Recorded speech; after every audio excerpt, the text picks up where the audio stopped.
Can't take my eyes off of you. You'd be like heaven to touch.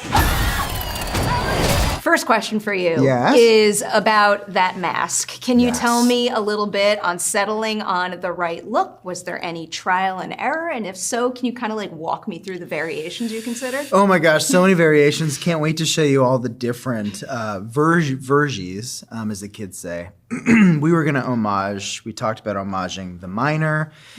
We talked about homaging like Pinhead. There was a gas mask. There was something more sickly, less aged, more futuristic, with a hood, without a hood. And we landed on, I mean, Tony Gardner and Bryan Christensen are geniuses.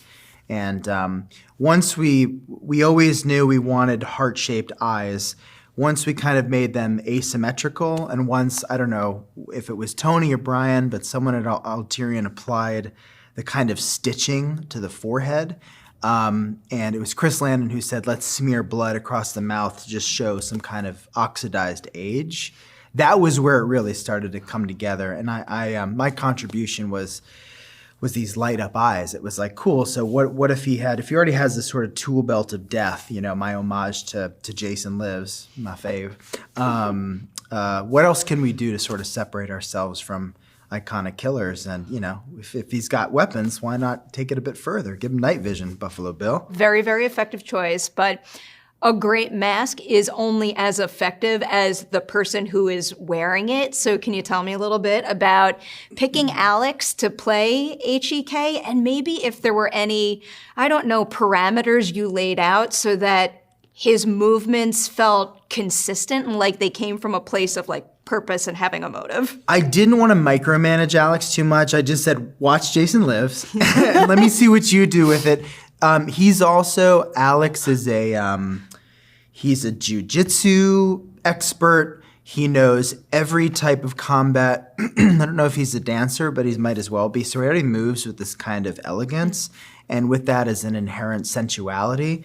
And I just wanted to take what he brought to the table, his interpretation of everything I love about, you know, Jason, about Tommy McLaughlin's Jason Lives, my favorite, and then just kind of tweak it from there. I knew I wanted the iconic head cock, but I also knew I wanted something that felt sensual and unusual and almost kind of Pinhead-like, you know, these kind of how the Cenobites kind of move with a sensuality. That's important. Just because you've brought up Pinhead twice now, I am curious, what was the Pinhead adjacent version of the Hard Eyes mask? I think I don't know if there were nails, but there was definitely like a spiky helmet kind of version. We were like, it's probably too busy, probably too much. Less is more. I'm curious if Jason Lives is the answer to this question, but I've been asking everybody because I told you before we started rolling, I think your movie does tick this box. I love the idea of a horror movie being a comfort movie for people because I think that's a very, very real thing. So when you need a comfort movie, what horror movie do you turn to? Obviously, Tommy McLaughlin's Jason Lives.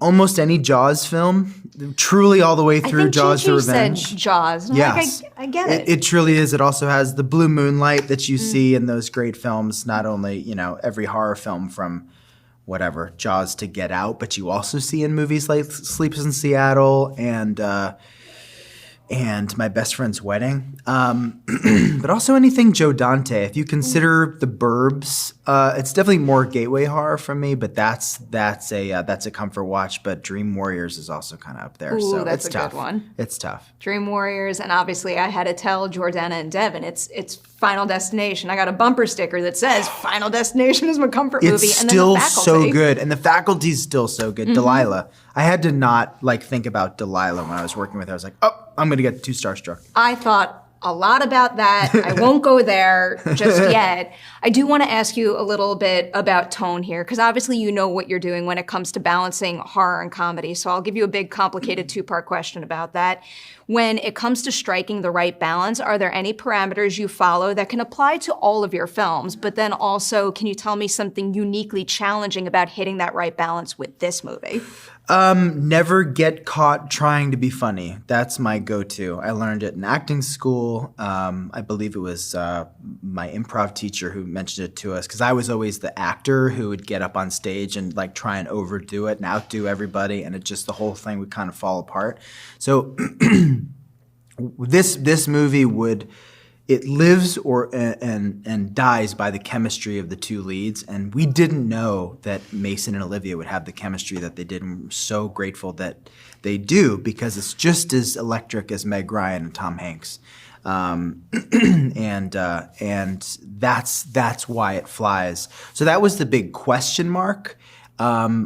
As long as they played all of that stuff for real, the attraction, the charm, the interrogation, the kind of oil and water sort of chemistry of their initial interactions, I knew we would do great. The dynamic was already super well written.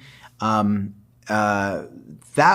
really wasn't I guess living in that kind of rom-com world and emulating that is a little outside my it's outside my comfort zone just a pinch.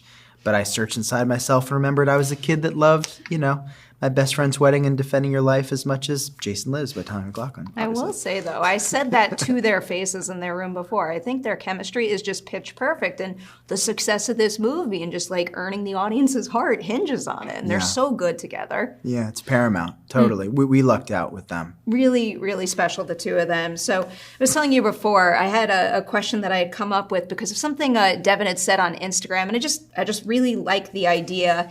We kind of talked a little bit about it with the comfort movie thing, but there's another part. He said, I like watching horror and comedy because it allows me to temporarily escape the crazy world we live in. And then he says, I like making it because do what you love. So can you tell me the single moment of making Hard Eyes that brought you the most joy as an artist? Oh my gosh. I think the moment that brought me the most joy was probably realizing that the drive-in was going to work. And that was both the most terrifying sequence because it was the highest production sequence I'd ever mounted. But seeing it in action every day, us chipping away at this monstrous sequence, it was like, oh my gosh, this thing's going to work. That was when I knew we had a kind of Jaws at the beach moment for a slasher. It was like everything I wanted in Jason Takes Manhattan, but actually seeing him go even further.